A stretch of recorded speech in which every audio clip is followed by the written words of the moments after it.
Meus queridos irmãos e irmãs em Jesus Cristo, que a graça maravilhosa do nosso Deus, a comunhão do Espírito Santo e o amor de Jesus Cristo esteja em você, com você e com a sua família. Muito obrigado por assistir os vídeos e como eu mesmo digo, sempre assista até o final, tá bem? Deus tem uma bênção para você. Obrigado por compartilhar os vídeos. E obrigado a todos vocês que estão chegando agora em nosso canal. Deus abençoe você. Deus é contigo.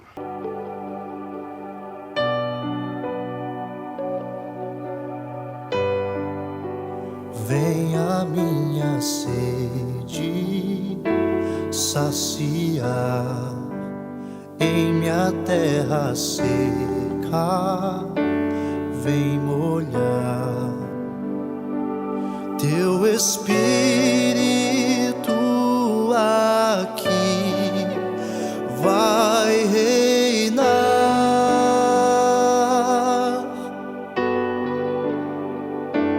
e com toda força irei te adorar.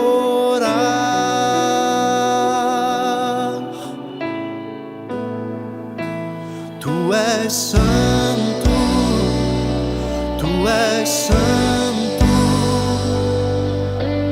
enche minha vida e não pare até transbordar, até transbordar. Enche minha vida e não pare até transbordar.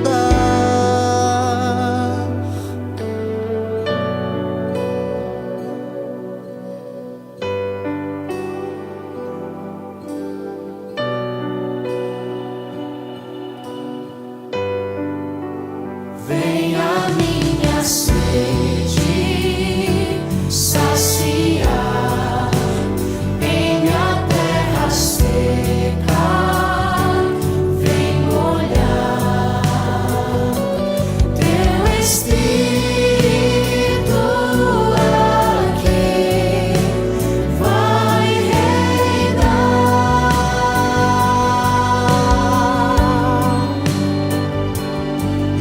reinar e com toda força irei te adorar. Tu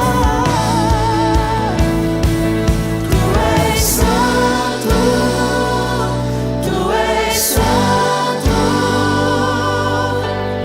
enche minha vida e não pare até transbordar, até transbordar. Enche minha vida e não pare até transbordar, até transbordar. Enche minha vida e não pare.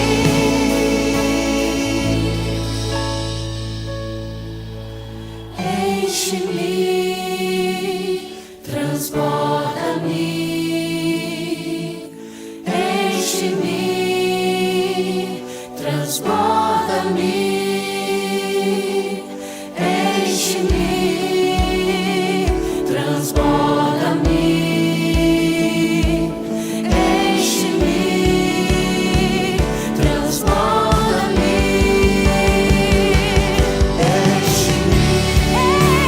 enche-me.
Amém?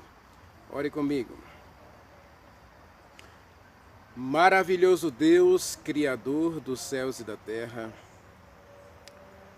nosso Pai, mantenedor da vida, autor da salvação, nosso pastor, o Senhor da nossa história. Obrigado, ó soberano Deus. Obrigado porque Tu és Deus. E acima de tudo, Tu és o nosso Redentor, o nosso Libertador. Tu nos tiraste da terra do Egito, da escravidão do pecado. Tu nos chamaste das trevas para a Tua maravilhosa luz. Obrigado, Senhor, porque o Senhor nunca desistiu de nós, porque nunca nos abandonaste, nunca viraste as costas para nós. Ao contrário, o Senhor olha para nós do céu com alegria e com ansiedade, desejoso de estar conosco. E como o Senhor visitava Adão e Eva no virar de cada dia, ô Senhor, obrigado por nos visitar hoje também com o Espírito Santo. Obrigado porque enviaste o Espírito Santo para morar conosco, morar em nós e mudar a nossa história. Obrigado, Pai, porque Tu és um Deus que busca os Teus filhos, que ama os Teus filhos e estás disposto a carregar nos braços os Teus filhos. Pai, muito obrigado. E agora colocamos nosso eu, nossa vida no Teu altar. Temos falhado muitas vezes, temos caído, temos errado e muitas vezes justificamos nossos erros com a ideia de que não faz bem, não faz mal, não faz isso, não faz aquilo. Todo mundo está fazendo. Essas justificativas têm nos afastado de Ti, têm virado as costas do Teu rosto para nós. Ó Pai, inclina-te sobre nós novamente, Senhor. Olha para nós com um olhar de misericórdia e compaixão e traz-nos de volta ao Teu altar, aos Teus braços de amor. Busca as Tuas ovelhas desgarradas, Senhor. Busca Teus filhos errantes e traz de volta os pródigos da Tua igreja. Faz um milagre em nossa família, Senhor. Converte-nos e seremos convertidos. Salva-nos e seremos salvos. Lava-nos e ficaremos mais alvo que a neve. Ó Espírito Santo, faz um milagre em nós hoje, de apagar os nossos pecados, de nos dar a tristeza e o arrependimento, de nos dar a conversão e a purificação dos nossos pecados. Que o sangue de Jesus Cristo hoje nos lave completamente das nossas iniquidades. E agora, Pai, abrimos o nosso coração, abrimos a nossa mente, porque queremos ouvir a Tua voz. Queremos aprender do Senhor. Queremos ser Teus filhos, Senhor. Queremos andar na Tua lei. Queremos que a lei, que é espiritual, seja também a lei da nossa vida. Então, que o Espírito Santo hoje crave a Tua lei em nosso coração. Dá-nos um novo coração, em nome de Jesus Cristo. Amém. Então, meus amados, a gente está em Romanos, capítulo 8, né? A gente vai continuar em Romanos, capítulo 8. Vocês viram que ontem a gente dava para a gente fazer uma semana de oração só no agora de Deus, né? O agora de Deus é tremendamente maravilhoso. Deus não está preocupado com o teu passado, nem com o teu futuro. Deus está preocupado com o teu agora. Porque o teu agora incomoda a Deus, porque o teu agora atrapalha os planos de Deus para a tua vida. Então Deus está preocupado com o teu agora. É o nosso agora que Deus quer mudar para que o nosso futuro realmente seja real, seja verdadeiro e seja efetivamente glorioso. É isso que Deus tem para nós, um futuro glorioso. Vamos então Romanos capítulo 8, vamos para os versos agora, a gente vai continuar analisando aí, versículos 5, 6 e 7.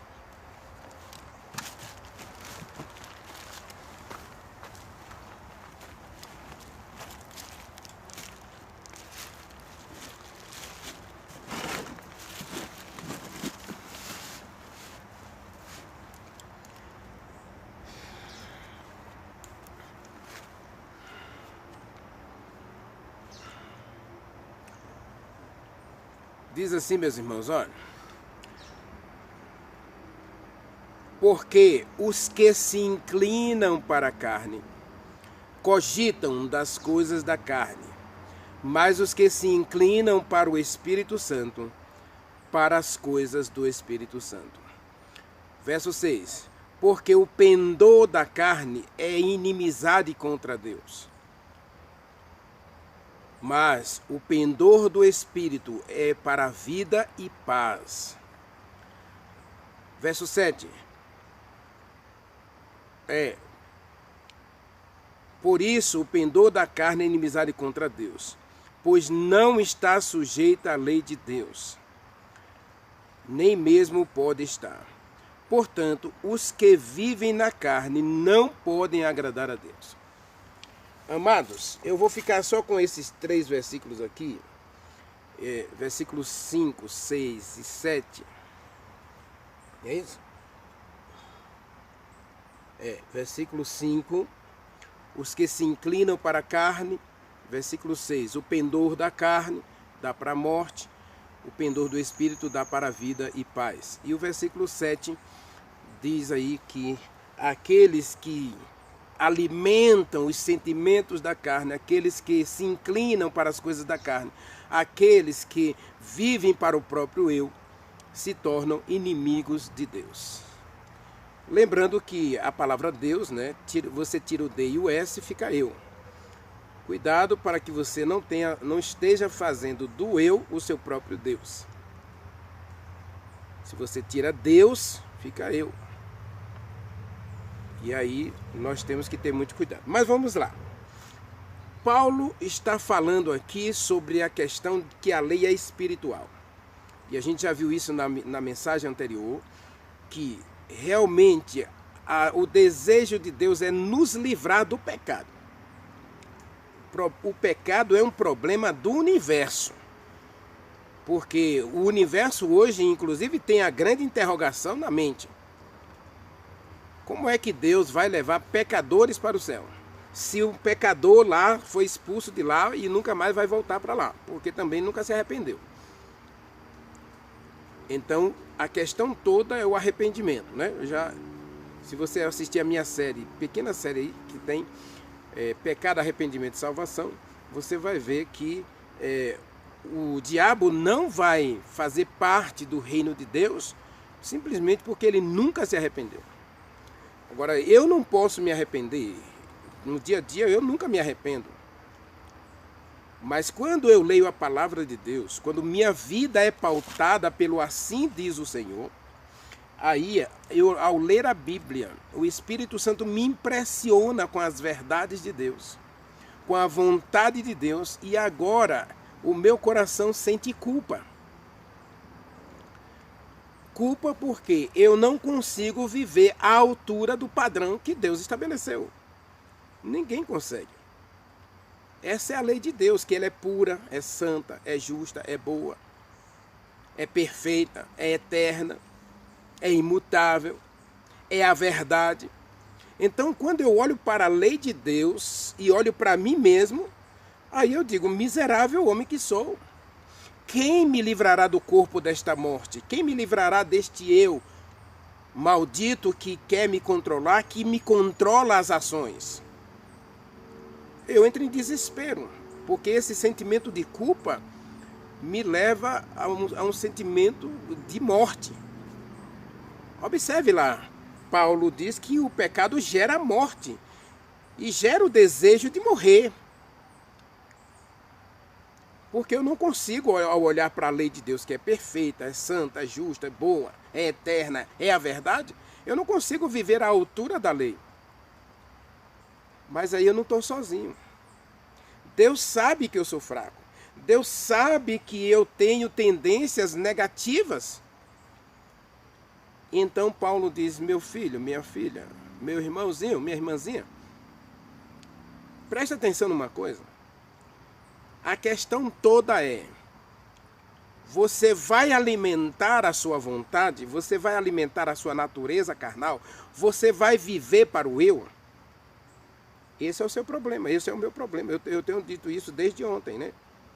Esse eu é o que é o nosso grande problema, porque esse eu, ele não quer se submeter. Quando o eu não se submete a Deus, quando o eu não se submete à vontade de Deus, aí eu estou encrencado.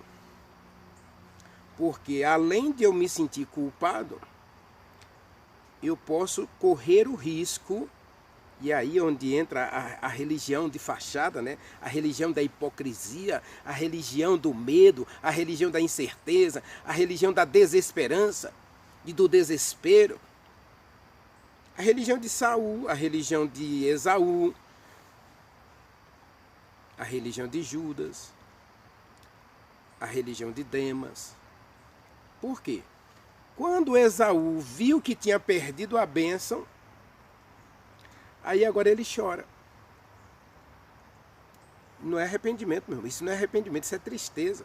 Isso é remorso, isso é culpa.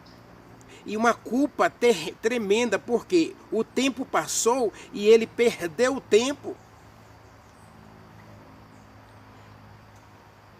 Se você não souber usar o tempo, meu irmão, você vive perdendo tempo. E quem vive perdendo tempo não chega em lugar nenhum. Cuidado, porque Paulo diz que a gente precisa remir o tempo. Lembra de Efésios capítulo 4, que nós precisamos remir o tempo, que nós precisamos aí estabelecer as prioridades? Então Romanos capítulo 8, versículo 5, olha o que Paulo diz. Ele começa dizendo assim: por isso, por quê? Olha o porquê, aqui é uma conjunção, né? Isso aqui é uma conjunção explicativa ou causativa, né? Porque os que se inclinam para a carne, veja que aqui é causa e efeito, não é? Causa e efeito. Então Paulo está dizendo, por quê?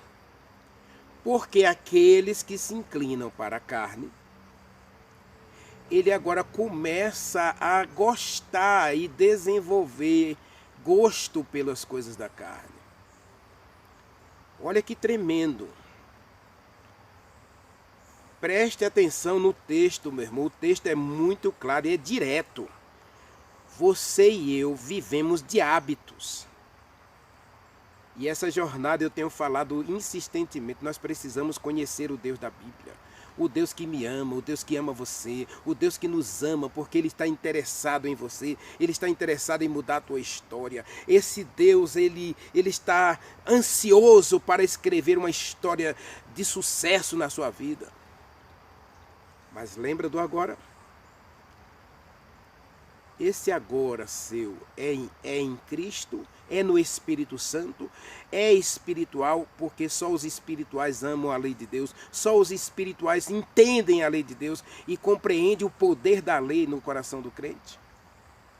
O poder que dá a você a alegria de não sentir culpa, de não sentir medo, de não sentir remorso, de não entrar em desespero, porque Salmo 119, versículo 165. Observe.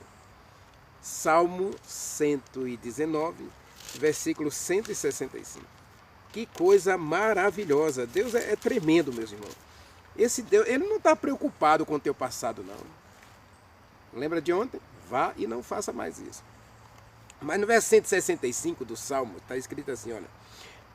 Grande paz desfrutam os que guardam a lei, e para eles não há condenação. Aleluia! Vou ler de novo. Grande paz tem os que amam a tua lei. Oh, meus irmãos, Deus derrama o amor em nosso coração, então Ele crava o Espírito Santo em nós, Ele nos dá um novo coração, e então Ele coloca a lei no coração da gente. Agora, Jesus Cristo diz assim, se você me ama, você vai guardar a minha palavra. Isso é natural para a gente? Para com isso. Pare com isso. Nenhum de nós tem prazer no natural, não, meu irmão. Não é natural para a gente, não. A nossa natureza é da carne e se inclina para a carne, porque nós gostamos é do mal. Leia Romanos 7. Paulo disse que aquilo que ele detestava é o que ele mais tinha prazer em fazer, que é pecar. Nós amamos o pecado. E agora aqui está dizendo, ó, os que amam a tua lei, grande paz tem os que amam a tua lei, e para eles não há condenação. Agora você vem me dizer que a lei de Deus passou, que Deus cravou a lei na cruz? De jeito nenhum. Ao contrário, Romanos 8, versículo 5 está dizendo que você agora tem duas naturezas guerreando dentro de você. Uma natureza é aquela que você muitas vezes faz para Deus, mesmo sem vontade. Jesus Cristo contou essa parábola, né? 2 filhos, o pai chegou e disse para o mais velho, disse, olha, vá hoje trabalhar na minha vinha. E ele disse, eu vou. Não questionou a ordem do pai. Vá trabalhar na vinha, ele disse, eu vou. Aí ele não foi. Ele disse que ia, mas não foi. Aí o pai chegou para o mais novo e disse, vai trabalhar na vinha. Ele disse, não vou não. Não vou não estou com vontade. É o que eu quero não, pai. Desculpe, mas eu não vou não.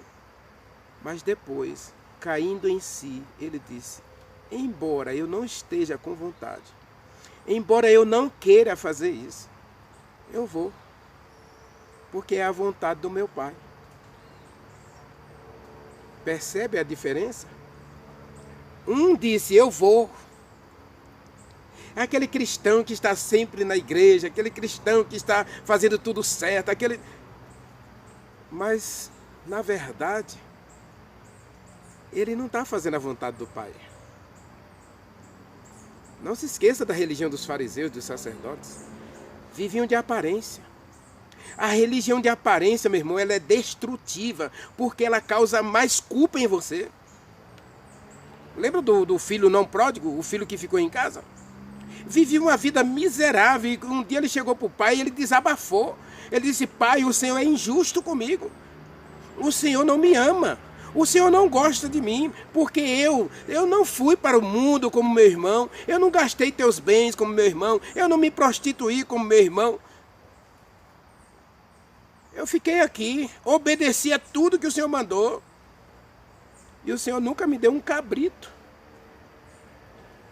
para eu me alegrar com meus amigos. Na fala do filho que fica em casa, nós encontramos uma religião. Uma religião que faz com medo da punição e para ganhar alguma coisa. Observe o que ele diz. Eu te sirvo há tantos anos. Eu te sirvo. Eu obedeço há tantos anos e o Senhor não me dá nada. Conheço muitas pessoas que ficaram 10, 15 anos em igrejas e depois saíram. Ah, Deus não me dá nada, eu oro e não acontece nada, minha vida continua pior. Depois que eu me tornei crente, a minha vida virou de cabeça para baixo, as coisas só andam de mal a pior. Então é melhor eu sair. Percebe? Que religião é essa que você entra só para ganhar? Não é a religião de Jó, porque Jó disse, o Senhor deu, o Senhor tirou. Louvado seja Deus. Davi disse, tudo é de Deus. Ele dá e ele tira. É ele que dá a vida, é ele que tira a vida. A ele pertence todas as coisas, disse Paulo em Atos dos Apóstolos. Então eu tenho, alguma coisa está errada comigo. Que religião é essa? Que eu só quero ganhar a coisa de Deus. Ah, então se eu não ganhar, Deus não presta. Se eu sofrer, então Deus não presta. E aqui Paulo está dizendo que existem duas religiões na minha vida. Ou seja, 2 caminhos, 2 pensamentos. Um pensamento é, eu preciso viver a vontade de Deus, mesmo que isso doa em mim. Mesmo que isso me leve a negar esse eu que me empurra para o pecado. Então, se você se inclina para as coisas da carne, e quais são as coisas da carne? São os prazeres da vida. A concupiscência dos olhos. Agradar meu coração. Fazer o que me dá na telha. A vida é minha, eu faço o que eu quero. Isso é a natureza da carne.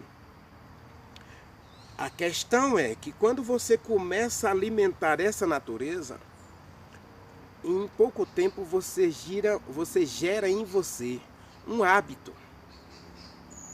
E quando a gente gera em nós um hábito, meu irmão, minha irmã, pelo amor de Deus, preste atenção.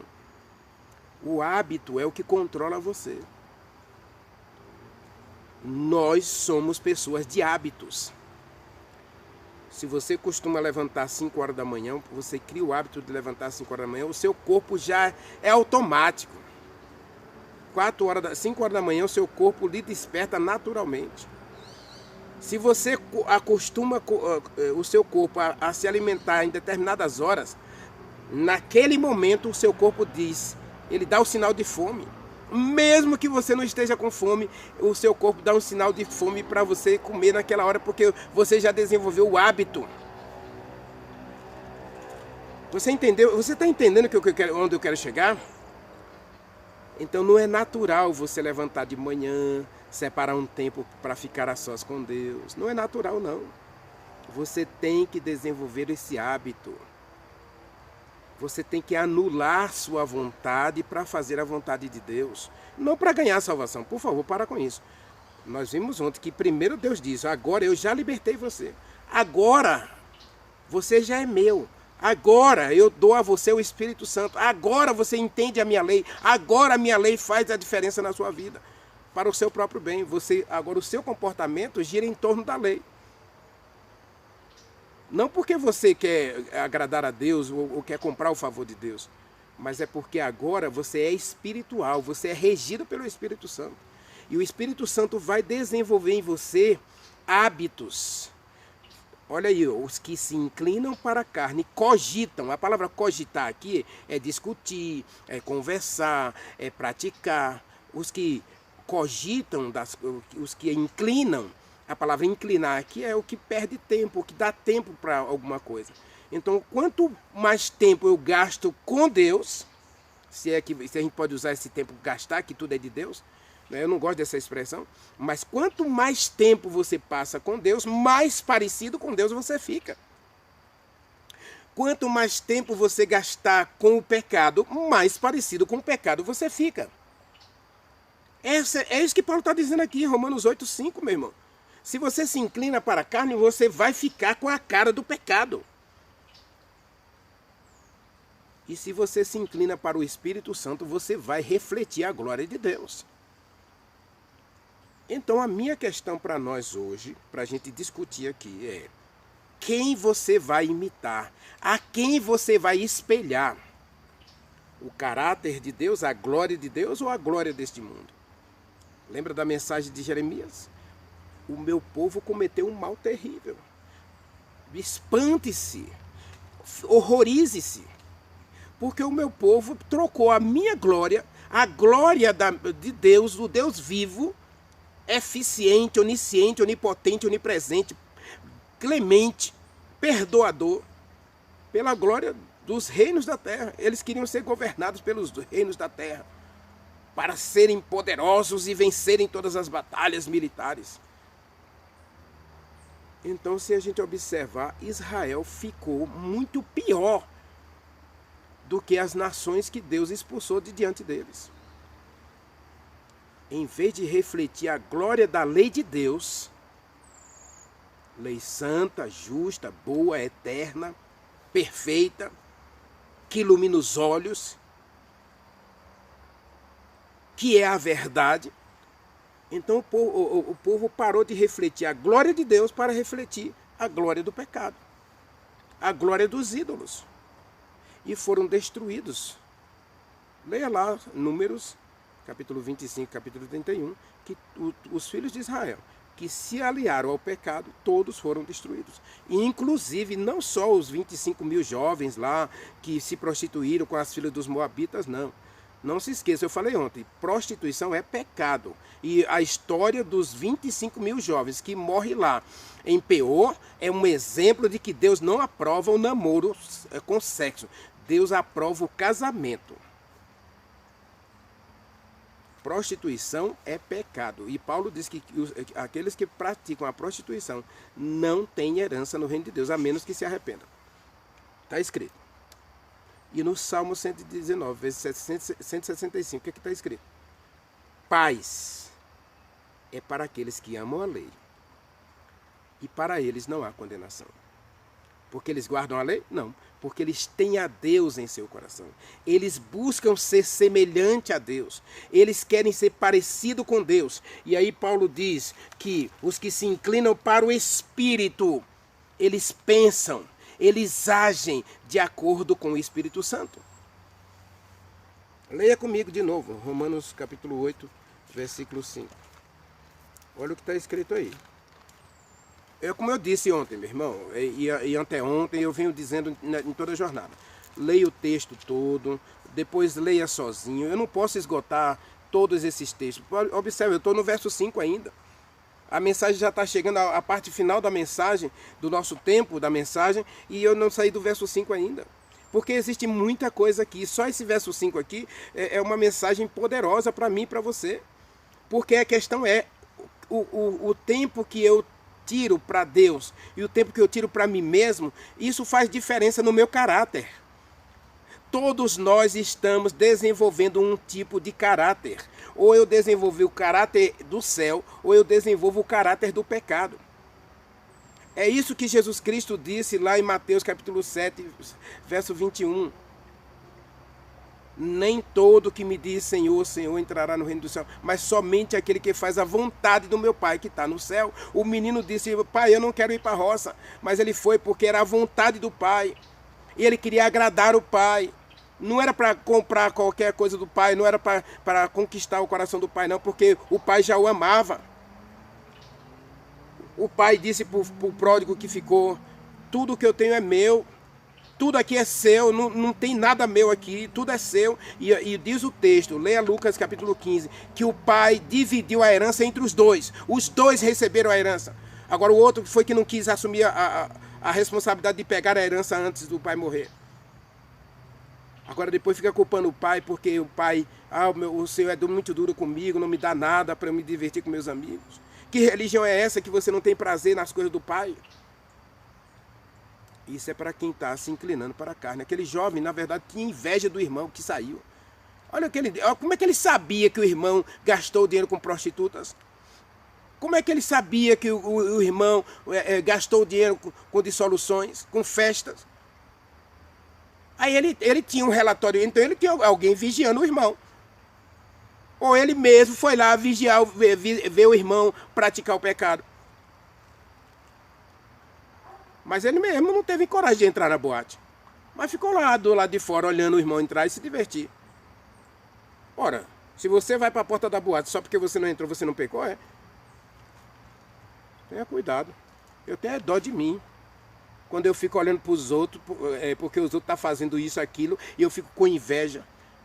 E agora, para me justificar, eu digo, não, esse aí está no inferno, esse aí vai se perder, é um pecador miserável. Cuidado, meu irmão. Deus ama você. Então pare com essa religião de comparação. Eu já disse nessa jornada, pare de se comparar com os outros. Se compare com Jesus Cristo. Compare a sua vida com a de Jesus Cristo. E aí você vai sentir culpa. Aí o Espírito Santo está ansioso para que você sinta essa culpa. E quando você sentir essa culpa, como a mulher lá ali, a pecadora aos pés de Jesus Cristo, sentindo que está sendo condenada, e ela mesma ela sabe que está condenada, porque ela sabe que está fazendo algo errado.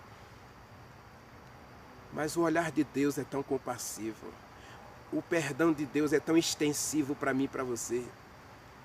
A misericórdia de Deus é tão grande, é tão infinitamente grande e amorosa, que olha para aquela pecadora e diz, filha, ninguém condenou você? Ela diz, Senhor, não, ninguém me condenou. E ele diz, eu vou condenar você? Eu quero você para mim. Eu quero você no meu reino. Eu quero você sendo uma pessoa completa, feliz, próspera, sorridente. Agora, isso, o que você vive praticando, esse hábito seu, está deixando você feliz? Ela disse não. Então, filha, levante-se. Vai e viva de modo diferente. Comece novos hábitos. Comece novas práticas. E logo depois você encontra aquela mulher levando um vaso de alabastro que hoje custaria 22 mil reais. Um vaso de perfume de 22 mil reais, ela derrama em Jesus Cristo e enxuga os pés de Jesus Cristo, molha os pés de Jesus Cristo com as lágrimas, lava os pés de Jesus Cristo com lágrimas e enxuga com seus cabelos. Isso é a religião da gratidão. Novos hábitos. O que Deus quer de mim e de você são novos hábitos. O que é que está ocupando mais espaço em teu coração? Isso vai ser hábito. Isso vai gerar hábito em você. E o que gera hábito para a morte ou gera hábito para a vida. Ou você alimenta o espírito na sua vida, ou você alimenta a carne. Ou você vive para o espírito, ou você vive para a carne. Leia comigo Gálatas capítulo 5. Veja se é isso ou não. Gálatas 5, versículos 16 e 17. Eu tenho que encerrar essa mensagem, mas observe aí, observe. Digo, porém, isto, ande no Espírito Santo, e jamais você vai satisfazer os desejos da carne. Andar no Espírito aqui, meu irmão, é prática, é hábito, é relacionamento. Veja que Paulo é muito enfático aqui. Ande no Espírito para que a carne morra. Ou você mata os hábitos da carne, ou os hábitos da carne matam os hábitos do Espírito. É simples, meu irmão. É simples, minha irmã. Enquanto Agar ficou debaixo das asas de Abraão, ela não desenvolveu um relacionamento com Deus. Enquanto a mulher samaritana ficou acreditando nas mentiras, nas tradições e cultura do seu povo, ela não conheceu Jesus Cristo. Ela não pôde se encontrar com Jesus Cristo. Mas Jesus Cristo sabia da sinceridade do coração daquela mulher. Então Jesus Cristo vai atrás dela. Assim como Deus vem atrás de mim, Deus vem atrás de você. Deus dia a dia procura por mim e por você. Assim como Deus todo dia no pôr do sol, Ele ia até Adão para conversar com Adão, para instruir Adão, para mostrar a ele as maravilhas do céu, as maravilhas de Deus, as maravilhas do governo de Deus. Deus vem todos os dias, diz o Salmo 14, que Deus se inclina para você. Agora o Salmo 25:14, a intimidade do Senhor é para aqueles que o amam, aqueles que o temem, aqueles que gostam de Deus. Deus quer ter intimidade, a palavra inclinar, quem é casado sabe, né? O quarto nupcial, o homem se inclina sobre a mulher. Tem vários textos na Bíblia que falam sobre o homem se inclinou sobre a mulher, né? Não só conheceu, a palavra conhecer e se inclinar na Bíblia são sinônimos de relação sexual. Intimidade do verso 25 do Salmo 25, verso 14, diz que a intimidade do Senhor. Ou você tem intimidade com o Espírito Santo, ou você tem intimidade consigo mesmo. Ou você alimenta as coisas do céu, ou o céu é a sua prioridade, ou o mundo é a sua prioridade. É isso que está escrito em Romanos 5. Hábitos. Quais são os hábitos da tua vida? Você tem buscado o Espírito Santo para ser esse homem, esse gigante espiritual, essa gigante espiritual na presença de Deus? Diz o verso 17 de Gálatas, olha, porque a carne milita contra o Espírito Santo e o Espírito Santo luta contra a carne. Essa guerra é interminável, é verdade. Mas alguém tem que vencer. E quem vai vencer? São os hábitos. Os hábitos da sua vida determinam o seu caráter e determinam o seu destino. Se os hábitos da tua vida são espirituais, a prioridade da sua vida é a vida eterna, a salvação em Jesus Cristo, ser cheio do Espírito, ser purificado, ser convertido, ser transformado, ser santificado, então você vai desenvolver o hábito de ficar com Deus, de andar com Deus. Agora, se os seus hábitos levam você a gostar das coisas desse mundo, você gasta muito tempo com as coisas desse mundo, aí lógico, o seu caráter vai ser o caráter do pecado. E aí Jesus Cristo vai chegar e as nécias vão dizer, Senhor, estamos aqui, abre-nos a porta. E ele vai dizer, eu não conheço você. Por quê, irmão? Por quê, irmã? Porque o tempo que você gasta com essas coisas, com este mundo, é tão grande que não há espaço para Deus. Você não desenvolveu o caráter do céu. Você não desenvolveu o caráter de Deus. Você não refletiu a imagem de Cristo. E Paulo diz que nós temos a mente de Cristo. Você tem a mente de Cristo, meu irmão? Você tem a mente de Cristo, minha irmã? O céu é sua prioridade? Você gosta de falar do céu? Onde você vai? Nas rodinhas de sua conversa, você conversa sobre o quê? Que Jesus Cristo vai voltar e que ele vai levar pessoas para o céu? Ou você começa a gastar muito tempo com fofoquinhas, picuinhas e mazelas e panelinhas? Essa é a questão. Então, meu desejo hoje é que você desenvolva hábitos arraigados em seu coração, regidos pela lei de Deus, que o Espírito Santo governe a sua vida para que você desenvolva o caráter de Cristo. Para que, ao desenvolver o caráter de Cristo, Jesus Cristo vai voltar. Nós vamos trabalhar muito essa questão na série Ele Vem. Jesus Cristo vai voltar, meu irmão. E aquele que for parecido com Jesus Cristo, aquele que refletiu o caráter de Cristo nesse mundo, aqueles que refletirem a glória de Deus neste mundo, esse aí será levado para a casa do Pai. Enoque foi levado para a casa do Pai porque ele já estava tão parecido com Deus que Deus disse, ó, meu filho, não dá para você continuar mais aqui não. Vamos para casa. E ele gostou tanto da casa do Pai que ele não quis mais voltar. Querido Deus, meu Pai, tenha misericórdia de nós, Senhor. E que glorioso final foi o de Enoque. Que glorioso final teve Noé e Abraão e Jó. Porque eles pareciam com o Senhor. Eles gostavam do Senhor e madrugavam com o Senhor. Oh, meu Pai, ajuda-nos também a ter hábitos da oração, hábitos de comunhão, hábitos de relacionamento contigo, Pai. Ajuda-nos a matar esses hábitos de perder tempo com coisas neste mundo, para que a gente possa desenvolver hábitos que nos levem para a vida eterna. Por favor, Senhor, purifica a gente desses maus hábitos, dessas coisas ruins que só alimentam a carne e o pecado em nosso coração. Arranca isso de nós, Senhor, e dá-nos um novo coração capaz de amar o Senhor e gostar do Senhor e gostar de passar tempo com o Senhor. Nós oramos e te agradecemos em nome de Jesus Cristo. Amém.